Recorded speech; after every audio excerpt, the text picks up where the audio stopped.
অংশে কাঁটাতার যাতে দেওয়া যায়। গ্রামবাসীরা বলছেন সকাল ৮টার সময় ১০টা চোর এসেছিল, বাংলাদেশে কাঁটাতার টপকে 10টা বাংলাদেশি চোর এসেছিল। এরকম তো রোজই হচ্ছে, তা এর সুরাহা কোথায়? কি বলছেন তারা নিজেরা, এবং স্বাধীনবাবু এসেই বা কি বললেন?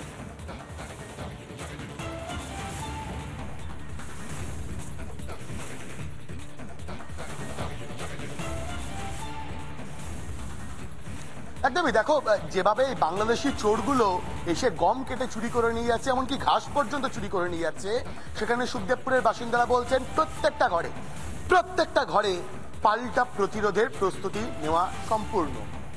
আবারও যদি এই চোরগুলো যদি ভারতের ফসল চুরি করে নিয়ে যেতে আসে, কিংবা এই যে অংশে কাঁটাতার নেই সেখান থেকে জাল নোট পাচার করে ভারতের অর্থনীতিকে দুর্বল করার চেষ্টা করে, কিংবা রোহিঙ্গা বা অন্য জঙ্গি ঢোকানোর চেষ্টা করে এই শয়তান ইউনূস, তাহলে পাল্টা প্রতিরোধ গ্রামবাসীরা করবেন।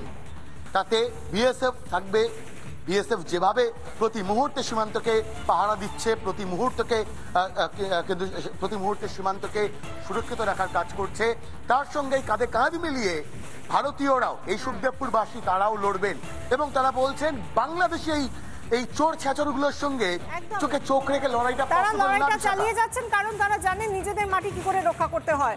ভাস্কর, আমাদের সঙ্গে থাকো। শুধু তো এই যে স্বাধীন কুমার সরকার এলেন, তাদের আশ্বস্ত করলেন, সেটার আগেও তো অনেকগুলো ঘটনা ঘটে যাচ্ছে। বর্ষার পর আজকে আবার ফসল চুরি, এবং সেই সঙ্গে জমির ফসল কেটে নিয়ে যাচ্ছে, সেই অভিযোগটা বারবার উঠে আসছে। বারবার সীমান্তে উস্কানি বাংলাদেশের।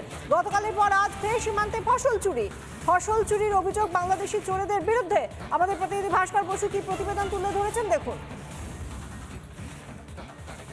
আজকেও ফসল চুরি হয়েছে? আজকেও ফসল চুরি হয়েছে, মানে একটু আগে কেটে নিয়ে চলে গেল গম, সব দেখছিল, মানে কিছু করতে পারলো না। কতজন ছিল? 4-5 জন ছিল। আচ্ছা, গম কেটে নিয়ে গেল, এখনই গেল, কিছুক্ষণ হলো। এরকম কতজনের জমি থেকে ফসল চুরি হয়েছে? অনেক তো জমি থেকে চুরি হয়েছে। আজকে 3 জনের জমি থেকে গম কেটে নেওয়া হলো। কালকে সারাদিন লড়াই হলো, ঝগড়া হলো, আবার আজকে সকালবেলা, তারপরে সকালবেলা এসে আবার সকালে গম কেটে চলে হলো 4 জন এসে। বিজেপি কি করছে দাদা? বিজেপি কোনো অ্যাকশন নিচ্ছে না তো। বিজেপি তো ওরা তো বলছে, বিজেপি দাঁড়িয়ে থেকে দেখছি, সাপোর্ট করছে ওরা। কি বিজেপি তো ওদেরকে বলছে তোমরা যাও নিয়ে আসো, ওদের ভারতীয়দের গম কেটে নিয়ে আসো, ধান কেটে নিয়ে আসো। গম কেটে নিয়ে গেল তো, আজকে বিজেপি ছিল। কিছু বলছে না তো, বিজেপি কিছু বলছে না, দাঁড়িয়ে দেখছে। এবার কি আবার সেই পাল্টা প্রতিরোধের পথেই হাঁটতে হবে আপনাদের?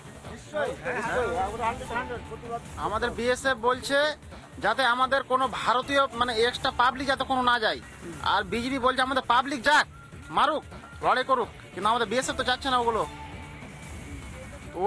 ওরা ঠিক কাজ দিচ্ছে, বিজেপি ওদেরকে পাবলিক কাজ দিচ্ছে, কিন্তু আমাদের বিএসএফ কোনো পাবলিককে। কিন্তু এভাবে প্রতিদিন যদি আপনাদের জমির ফসল চুরি করে নিয়ে যায়, তো আপনাদের কিভাবে চলবে? আমাদের তো সব লোকসান করে দিল, মানে আমাদের এখানকার লোককে যেতে দিচ্ছে না বিএসএফ।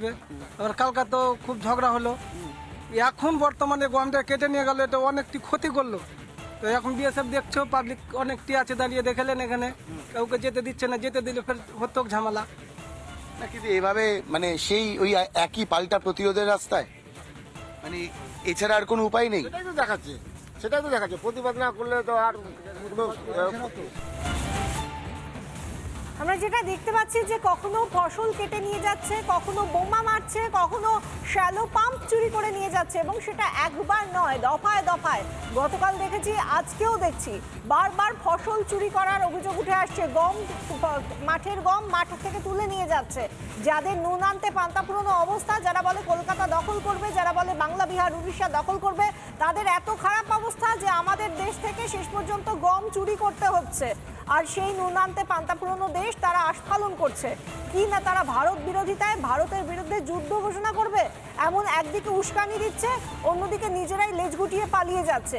বিজেপির পেছনে থেকে সেই জামাতি জঙ্গিগুলো, তারা চোরগুলো, তারা ওই তাদের ওপ্রান্ত থেকে তারা লাঠি সোটা নিয়ে, পাথর নিয়ে তারা আস্ফালন করছে।